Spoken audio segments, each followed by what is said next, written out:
Salam sejahtera, Om Swastiastu, Salam Budaya. Perkenalkan, nama saya Muhammad Zulkarnain, NIM D1A020350. Saya berasal dari Hukum Pajak D2, akan menjelaskan tentang penyelesaian sengketa pajak melalui pengadilan pajak. Sebelum kita membahas jauh tentang penyelesaian sengketa pajak melalui pengadilan pajak, kita harus paham dan mengerti terlebih dahulu apa yang dimaksud dengan pajak dan apa yang dimaksud dengan sengketa pajak. Karena banyak dari kita belum paham tentang hal tersebut. Berdasarkan Undang-Undang Nomor 14 Tahun 2002, Bab 1 Ketentuan Umum Pasal 1, yaitu yang pertama, pajak adalah semua jenis pajak yang dipungut oleh pemerintah pusat, termasuk biaya masuk dan cukai. Dan pajak yang dipungut oleh pemerintah daerah berdasarkan peraturan perundang-undangan yang berlaku. Yang kedua, tentang sengketa pajak adalah sengketa yang timbul. Sengketa yang timbul dalam bidang perpajakan antara wajib pajak atau penanggung pajak dengan pejabat yang berwenang sebagai akibat dikeluarkannya keputusan yang dapat diajukan banding atau gugatan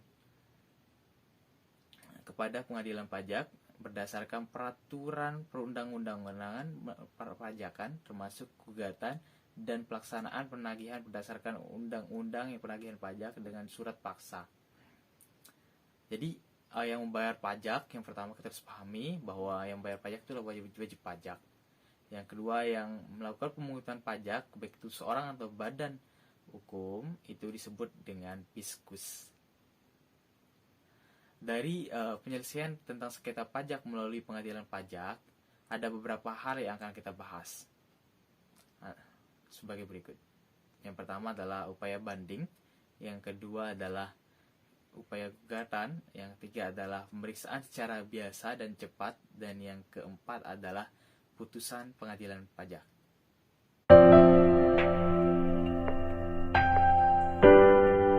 Yang pertama, upaya banding.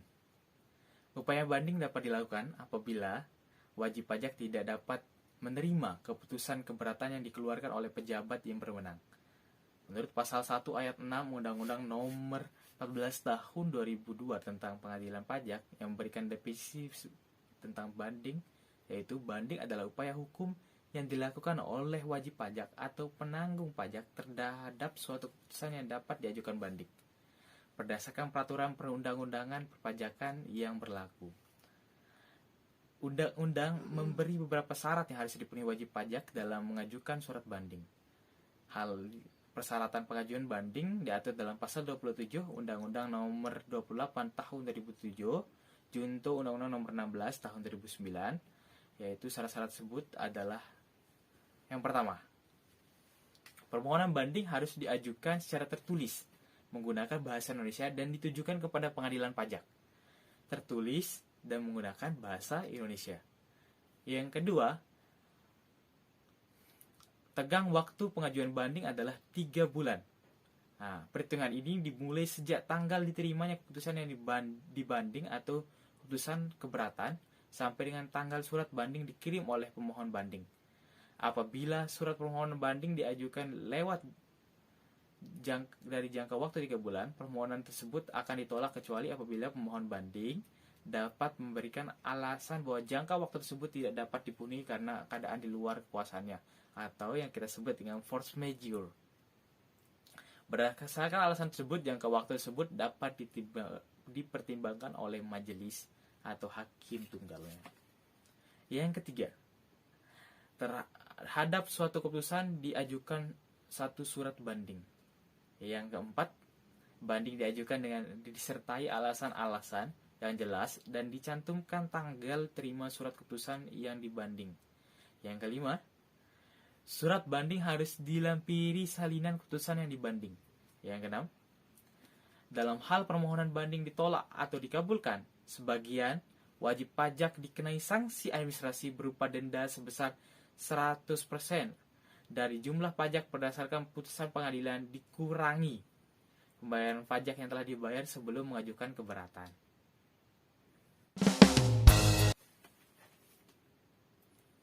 Pembahasan kedua tentang upaya gugatan.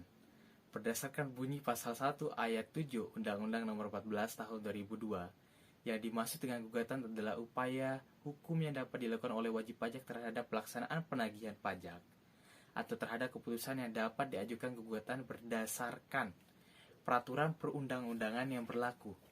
Gugatan harus diajukan secara tertulis dalam bahasa Indonesia dan diajukan hanya kepada pengadilan pajak. Gugatan harus disertai dengan alasan-alasan yang jelas, mencantumkan tanggal diterimanya pelaksanaan penagihan atau keputusan yang digugat, dan dilampiri salinan dokumen yang digugat. Dalam mengajukan gugatan ada jangka waktu pengajuan gugatan. Jangka waktu ini dibedakan menjadi dua. Yang pertama, jangka waktu pengajuan gugatan terhadap pelaksanaan penagihan pajak. Jangka waktu pengajuan gugatan terhadap pelaksanaan penagihan pajak adalah 14 hari sejak tanggal pelaksanaan penagihan. Yang kedua, jangka waktu pengajuan gugatan terhadap keputusan-keputusan yang dapat diajukan gugatan. Jangka waktu untuk mengajukan gugatan terhadap keputusan-keputusan yang dapat diajukan gugatan adalah 30 hari sejak tanggal diterima keputusan yang dapat digugat. Itu tentang upaya gugatan.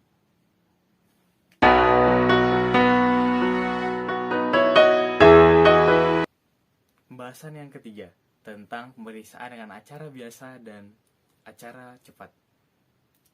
Yang pertama, pemeriksaan dengan acara biasa. Pemeriksaan dengan acara biasa dilakukan oleh majelis untuk keperluan pemeriksaan. Hakim ketua membuka sidang dan menyatakan terbuka untuk umum. Sebelum pemeriksaan pokok sengketa dimulai, majelis melakukan pemeriksaan mengenai kelengkapan dan garing atau kejelasan handing atau gugatan. Apabila banding atau gugatan tidak lengkap dan garing atau tidak jelas, penyambukan memerlukan persyaratan. Yang dimaksud persyaratannya yang pertama adalah menggunakan bahasa Indonesia atau dalam bandingnya. Yang kedua, satu keputusan diajukan satu surat banding. Yang ketiga, telah dibayar sebesar 50%. Yang kelima, dalam gugatan menggunakan bahasa Indonesia dan dalam penagihan atau surat keputusannya. Yang keenam, diajukan surat gugatan. Yang ketujuh, kelengkapan dan garing atau kejelasan dapat diberikan dalam persidangan. Yang kedua, tentang pemeriksaan dengan acara cepat. Pemeriksaan dengan acara cepat dilakukan oleh majelis hakim tunggal. Pemeriksaan dengan acara cepat dilakukan terhadap yang pertama, sengketa pajak tertentu. Yang kedua, gugatan yang tidak putus dalam jangka waktu 6 bulan.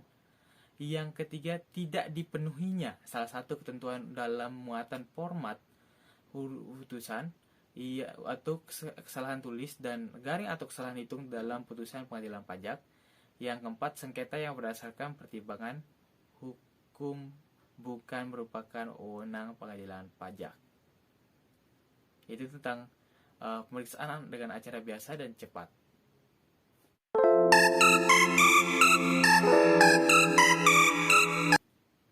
Pembahasan yang keempat, yaitu pembahasan yang terakhir tentang putusan pengadilan. Putusan pengadilan pajak merupakan putusan akhir dan mempunyai kekuatan hukum tetap. Pengadilan pajak dapat mengeluarkan putusan selah atas gugatan berkenaan dengan permohonan agar tidak lanjut pelaksanaan penagihan pajak ditunda selama pemeriksaan sengketa pajak sedang berjalan, sampai ada putusan pengadilan pajak. Hal ini sesuai dengan pasal 43 ayat 2 Undang-Undang Perpajakan tahun 2002. Pihak-pihak yang bersengketa dapat mengajukan peninjauan kembali atas putusan pengadilan pajak kepada Mahkamah Agung. Jadi pengajuan peninjauan kembali itu dapat diajukan kepada Mahkamah Agung. Putusan pengadilan pajak diambil berdasarkan hasil penilaian pembuktian dan berdasarkan peraturan perundang-undangan perpajakan yang berlaku atau yang bersangkutan serta berdasarkan keyakinan hakim. Dalam hal pemeriksaan dilakukan oleh majelis, putusan pengadilan pajak diambil berdasarkan musyawarah yang dipimpin oleh hakim ketua, dan apabila dalam musyawarah tidak dapat dicapai kesepakatan, putusan pengadilan diambil dengan suara terbanyak. Apabila majelis dalam pengambilan putusan dengan cara musyawarah tidak dapat dicapai berdasarkan kesepakatan sehingga putusan diambil dengan suara terbanyak, pendapat hakim anggota yang tidak sepakat dengan putusan tersebut dinyatakan dalam putusan pengadilan pajak. Pemutusan pengadilan atau putusan pengadilan pajak dapat berupa yang pertama itu pastinya ada penolakan. Yang kedua ada pengabulan sebagian atau seluruhnya. Yang ketiga menambah pajak yang harus dibayar. Yang keempat tidak dapat diterima. Yang kelima membetulkan kesalahan tulis dan karena itu kesalahan hitung. Yang keenam membatalkan. Itulah tentang putusan pengadilan pajak.